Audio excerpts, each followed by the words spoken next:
निकल गया, अब तो पिताजी की जरूरत है, त्वमेव माता च पिता त्वमेव। फिर पिताजी को याद कर लिया, पिताजी से लाड़ बढ़ाया, और जब बालक समझदार हुआ, उद्दंडता करने लगा, तो पिताजी भी क्रोध करने लगे, तो मारते हैं? नहीं मारते। इसमें कहीं कोई बुरी आदत ना पड़ जाए तो फिर त्वमेव विद्या। जब बालक समझदार होता है तो फिर किसकी जरूरत महसूस होती है? विद्या। फिर विद्या को ही सर्वोपरि मानता है, विद्या से व्यापार प्रारंभ करता है।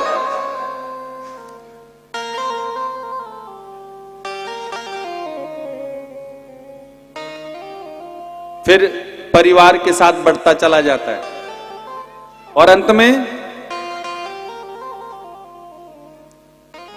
त्वमेव विद्या द्रविणम त्वमेव,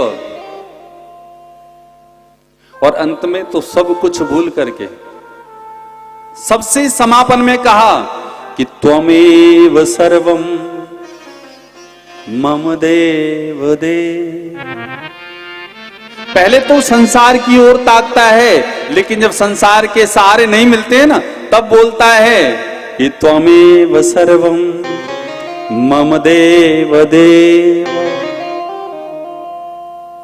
तो आप भी, आप उन्हीं में से हैं कि जो सहारा मिलता है ना, उसी को पकड़ते जाते हैं, और जिससे काम निकल गया छोड़ दो।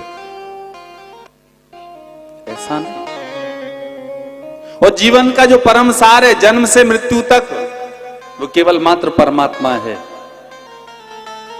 और ये ज्ञान कौन कराता है? गुरु। और इसलिए गुरु की वंदना की गई। जो हमारे सोते हुए ज्ञान को जगा दे, वही गुरु है।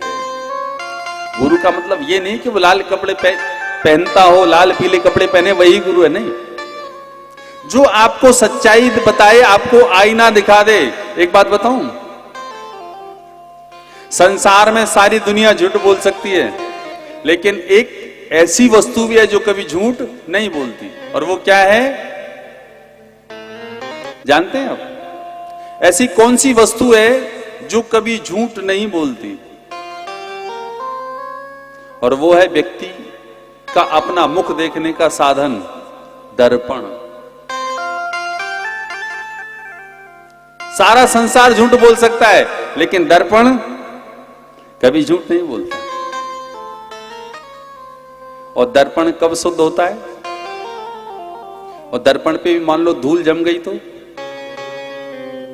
दर्पण पे भी अगर धूल चढ़ी है तो आप अपना मुख देख पाओगे? दर्पण भी वास्तव में किस बनाने वाले ने बड़ा कमाल का बनाया है। मान लो विशेषकर देवियों, आपने पूरा श्रृंगार किया हो,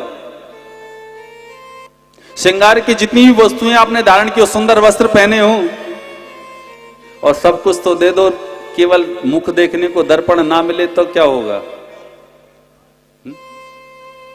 क्या होगा? सारा काम क्यों जरूरी है दर्पण? मानी दर्पण में व्यक्ति अपने आप को देखता है, तो एक बात याद रख लो, उस दर्पण पे भी जब मैल चढ़ती है ना, तो उसको भी हम लोग क्या करते हैं? साफ करते हैं। और अपने आप को दिखाने का सबसे बड़ा दर्पण क्या है? आपका अपना मन। सबसे बड़ा दर्पण अपना मन। इससे ज्यादा आपको अच्छाई बुराई कोई बता नहीं सकता, लेकिन हम लोग क्या करते हैं? मन को दबा देते हैं, ठीक है, और उस पे भी एक संबोधन देते हैं, समझाने के लिए कह देते हैं, अरे क्या हुआ, हम ही कौन सा कर रहे हैं, सारी दुनिया कर रही है। क्या? मन को समझाने के लिए उल्टा मन को दबा देते, कहते हैं तुम्हें क्या मतलब है, सारी दुनिया करती है, हम कौन सा ज्यादा कर रहे हैं। ठीक है, गलत। ये सोच करके मत चलो कि जो दुनिया करती है वही हम करें, लेकिन दुनिया जब पाप कर्म का परिणाम भोगती है, तब क्या कहते हो? अरे चलो ठीक है, हम तो बच गए।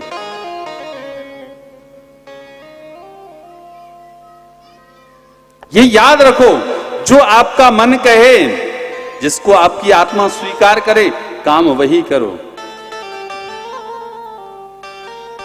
और मन कब शुद्ध होता है? जब तक आप अपने गुरु चरणों की रज मस्तक पर नहीं धारण करो। हनुमान चालीसा पढ़ते हैं ना, क्या लिखा है कि श्री गुरु चरण सरोज रज निज मन मुकुर सुधा।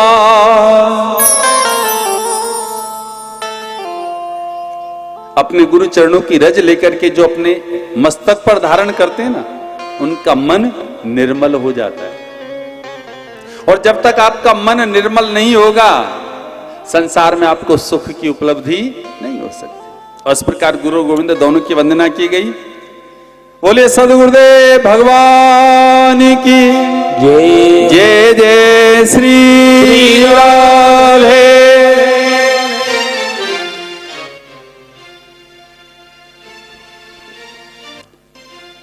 गुरुदेव मेरे दाता मुझको ऐसा वर दो। गुरुदेव मेरे दाता मुझको ऐसा वर दो। गुरुदेव मेरे दाता मुझको ऐसा वर दो। गुरुदेव मेरे दाता मुझको ऐसा वर दो। सुमिरन सत्संग झोली में मेरे भर दो। सेवा सुमिरन सत्संग झोली में मेरे भर दो।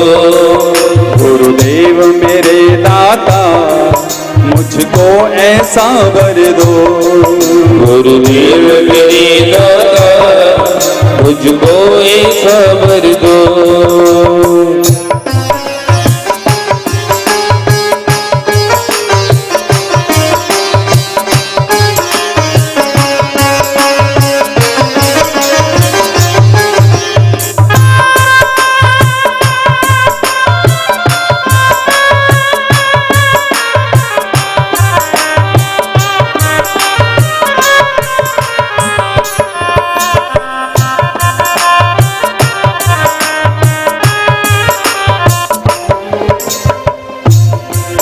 नफरत जो करे हमसे हम उनसे प्यार करें। नफरत जो करे हमसे हम उनसे प्यार करें। नफरत जो करे हमसे हम उनसे प्यार करें। नफरत जो करे हमसे हम उनसे प्यार करें। जो चाहे हमारा बुरा उसका सत्कार करें। जो चाहे हमारा बुरा उसका सत्कार करें। नफरत को मिटा करके नफरत को मिटा करके हमें प्रेम के रंग रंग दो। नफरत को मिटा करके हमें प्रेम के रंग रंग दो। गुरुदेव मेरे दाता मुझको ऐसा वर दो।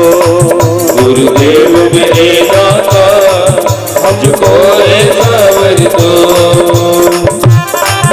तालियों की सेवा।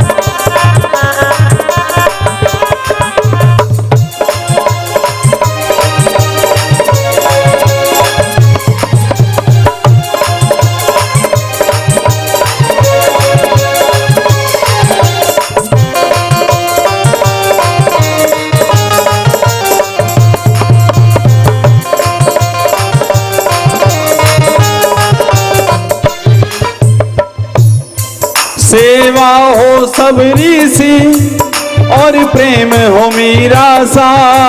सेवा हो सबरी सी और प्रेम हो मीरा सा। श्रद्धा हो तुलसी सी और बोल कबीरा सा। श्रद्धा हो तुलसी सी और बोल कबीरा सा। ये अर्ज है हम सबकी, ये अर्ज है हम सबकी, ये अर्ज है हम सबकी, सद्गुरु पूरे कर दो। ये अर्ज है हम सबकी, सब दुख दूर कर दो। देव मेरे दाता मुझको ऐसा वर दो। गुरुदेव मेरे दाता मुझको ऐसा वर दो। एक बार दोनों हाथ खोल करके, गुरुदेव मेरे दाता मुझको ऐसा वर दो। गुरुदेव मेरे दाता मुझको ऐसा वर दो। मुझको ऐसा वर दो। मुझको ऐसा वर दो। मुझको ऐसा वर दो। मुझको ऐसा वर दो। मुझको ऐसा वर दो। बोलिए सद्गुरुदेव भगवान की जय। कि अज्ञान ध्वांत विध्वंस कोटि सूर्य समप्रभ सूताख्या हि कथा सारम मम कर्ण रसायनम। सोनकादिक ऋषियों ने सूती जी से प्रश्न किया, प्रभु जो हमारा अज्ञान है ना उसको दूर करो। अज्ञान ध्वांत विध्वंस।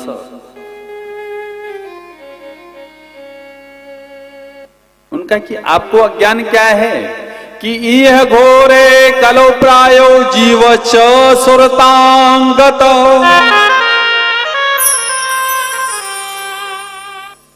सोनकादिक ऋषियों ने कहा, प्रभु इस कलयुग में प्रत्येक प्राणी असुरता को प्राप्त हो रहा है। असुरता का अर्थ बुराइयों की ओर जा रहा है और आप इन असुरता को दूर करो। सूत जी कहते हैं, राजन प्रीति सोनक चित्ते ते हतो रश्मि विचार्य च। मैं आपकी उस प्रीति को देख करके आपको उपाख्यान सुनाता हूं। और संसार में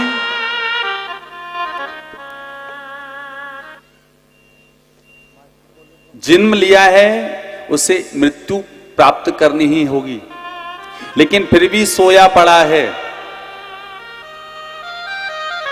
कि काल व्याल मुख ग्रास त्रास निर्णास हे तवे। प्रत्येक प्राणी काल के मुख में जा रहा है, फिर भी हम सोए पड़े हैं। क्या संसार का प्रत्येक प्राणी मरणासन है, लेकिन फिर भी हम लोग निश्चिंत हैं। और सुखदेव स्वामी जी ने राजा परीक्षित को केवल इसी कारण से भागवत सुनाई, मृत्यु का भय था। केवल ज्यादा देर नहीं है, कुछ समय और है, 15 मिनट में ही आरती होगी, प्रसाद लेकर ही जाएं। तो इस भागवत के महत्व को सुनाया। और भागवत का महात्म क्या है? भागवत का सार क्या है? कभी आपने विचार किया? अंते नारायण स्मृति, अंतिम में परमात्मा की याद आ जाए, यही सार है और कोई सार नहीं। क्योंकि संसार में आए हैं तो कर्म तो करने ही पड़ेंगे, कि बिना कर्म के नहीं रह सकते। लेकिन कर्म के साथ साथ भी परमात्मा की याद बनी रहे। और कहते हैं जो परमात्मा की याद कर लेता है ना, धन्य है वो जीवात्मा जो परमात्मा की याद करते हैं। ये भागवत जो सुनाई, इसका प्रधान सूत्रधार कौन? महात्म्य बताया गौकर्ण जी और धुंधकारी।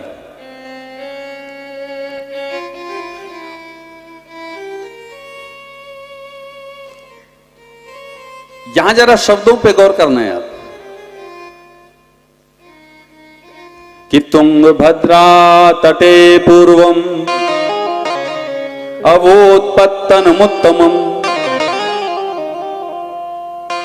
आत्मदेव पुरे तस्मिन् सर्ववेद विशारदा। तुंगभद्रा नाम की नदी के तट पर एक आत्मदेव नाम के ब्राह्मण, और संयोग से घर में कोई संतान नहीं, और पत्नी भी ऐसी मिली जो दिन रात कलह करती, लड़ाई करती। और देखो, एक संसार का जो सूत्र पूछते हैं लोग कि स्वर्ग कहां है, कि सबसे पहला स्वर्ग है पहला सुख निरोगी काया। तो पहला स्वर्ग क्या हुआ? शरीर स्वस्थ है तो मानो हम स्वर्ग में हैं। दूजा सुख संपत्ति और माया।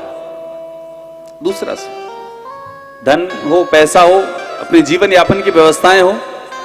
तीसरा पत्नी सुलक्षणा हो। तीसरा हो घर में सुलक्षणा नारी। और चौथा पुत्र हो आज्ञाकारी। अब जिस घर में ये चार चीज ना हो ना, तो उस घर में तो शमशान के बराबर है। क्या है भाई? ना तो शरीर में सुख है, शरीर रोगी। दूसरा ना इनकम का साधन है, पत्नी भी हो और वो कर्कशा हो, दिन रात लड़ती हो। और पुत्र अनुकूल ना हो, तो ऐसे घर में रहने से अच्छा तो जंगल में शमशान में रह ले, वो ठीक है। और आत्मदेव ने विचार किया कि जब घर में कोई सुख नहीं है, बालक है नहीं, क्या करूं? तो आत्महत्या करने का विचार कर लिया, मर जाना चाहिए। और देखो, एक बात बता दूं आपको, आत्महत्या संसार का सबसे बुरा अपराध है। व्यक्ति ये सोचता है कि मोक्ष मिल जाता है, मुक्ति मिल जाएगी, कष्टों से नहीं हो सकता। क्योंकि जितने दिन का जीवन है वो पूरा करना ही पड़ेगा, चाहे शरीर में रह करके करो या शरीर के बाहर करो। सांस तो पूरी। वो व्यक्ति, उसकी आत्मा भटकती रहती है। इसलिए कभी ऐसे विचार भी मन में मत लाओ। घर छोड़ करके भले ही चले जाओ, लेकिन आत्महत्या नहीं करनी। आत्महत्या कायरता का प्रतीक है। जीवन में विषमताएं आ सकती हैं, परिस्थितियां अनुकूल प्रतिकूल हो सकती हैं, लेकिन कभी भी ऐसे विचार भी मन में नहीं लाने चाहिए। आत्मदेव घर छोड़ करके जंगल में पहुंचे और संयोग की बात कि कोई महात्मा जी को देख लिया। सोचा मर तो रहा ही हूं, चलो महात्मा को प्रणाम कर लो। और एक बात, सहज सरलता। अभी प्रारंभ कहां से हुआ? मंगलाचरण से। और मंगलाचरण का अर्थ वंदना करना, प्रणाम करना। झुकने से आपका कुछ बिगड़ेगा नहीं, उल्टा तुम्हें कुछ ना कुछ लाभ ही होगा। तो जीवन में बने ना, जितना बने उतना सम्मान दो। कई बार ऐसा होता नहीं, महाराज कहां तक सम्मान दें, सामने वाला तो हमें कुछ समझता ही नहीं है, हम प्रणाम करते रहे। भैया मत समझे, लेकिन तुम अपना काम पूरा करते रहो। जो भी मिले अपने से बढ़ो। कि तुलसी आ संसार में सबसे मिलिए धाय, ना जाने किस रूप में नारायण मिल जाए। जो अपने से बड़ा मिलता है, अपने से श्रेष्ठ है, अपने से योग्य है, अपने से ज्ञानी है, प्रणाम करो। जो जीवन की झंझट आपके परिश्रम से, पुरुषार्थ से नहीं सुधरेगी ना, वो मात्र आशीर्वाद से हल हो जाएंगे।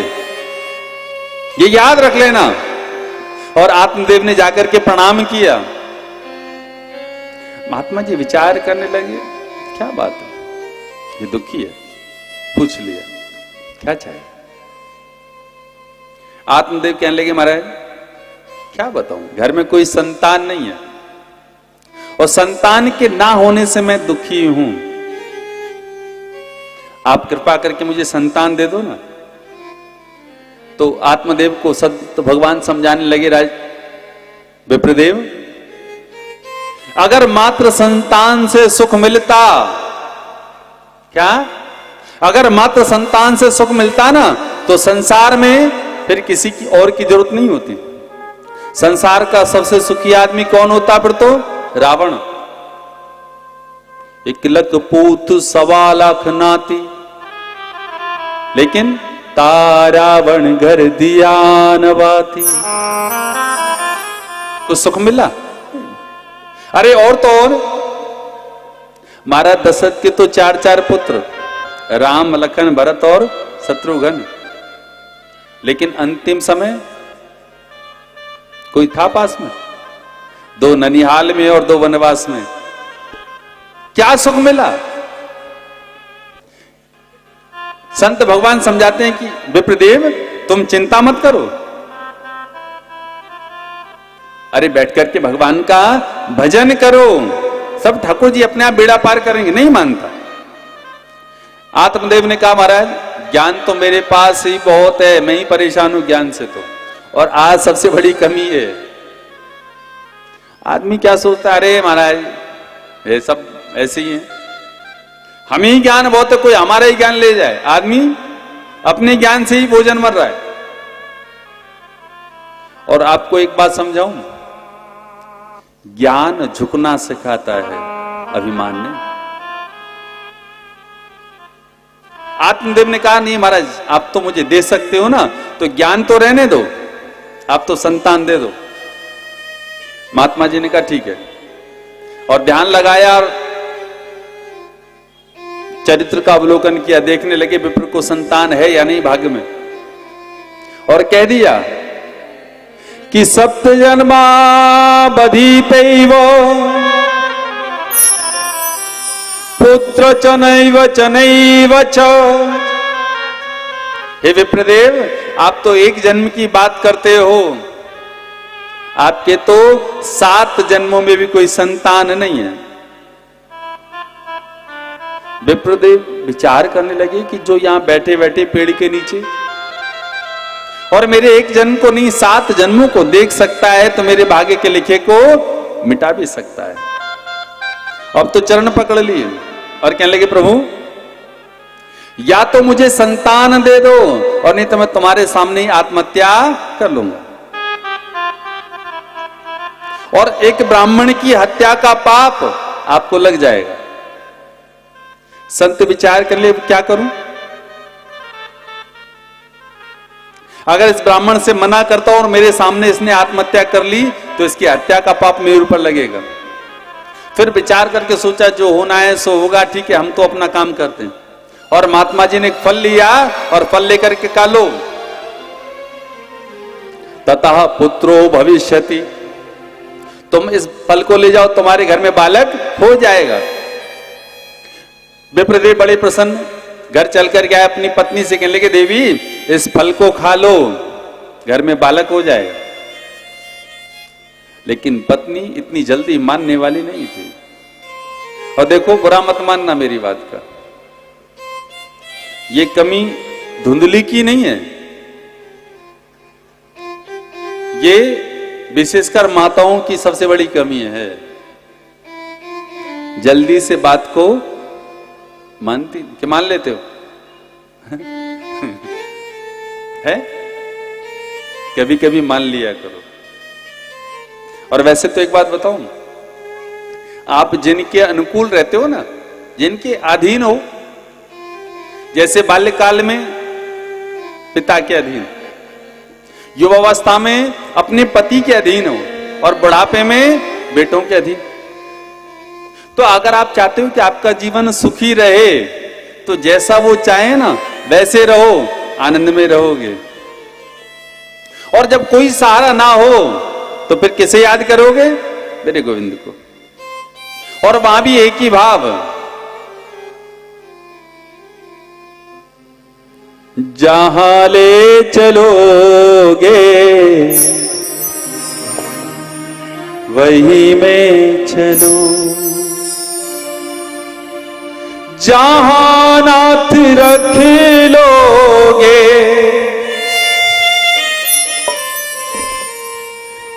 जहां नाथ रख लोगे वहीं में रहूंगा, जहां ले चलो। क्या कहोगे? जरा दोनों हाथ खोल करके क्या एक बार जरा बोल दो आप, आपकी वाणी तो सुनाई दे मुझे। जहां ले चलोगे वहीं मैं चलूंगा, जहाँ ले चलोगे वहीं मैं चलूंगा, जहां ले चलोगे वहीं मैं चलूंगा, जहाँ ले चलोगे वहीं मैं चलूंगा, जहां नाथ रखे लोगे, जहां नाथ रखे लोगे वहीं मैं रहूंगा, जहां ले चलोगे वहीं मैं चलूंगा, जहाँ ले चलोगे वहीं मैं चलूंगा।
दयानाथ देनिए मेरी आवाज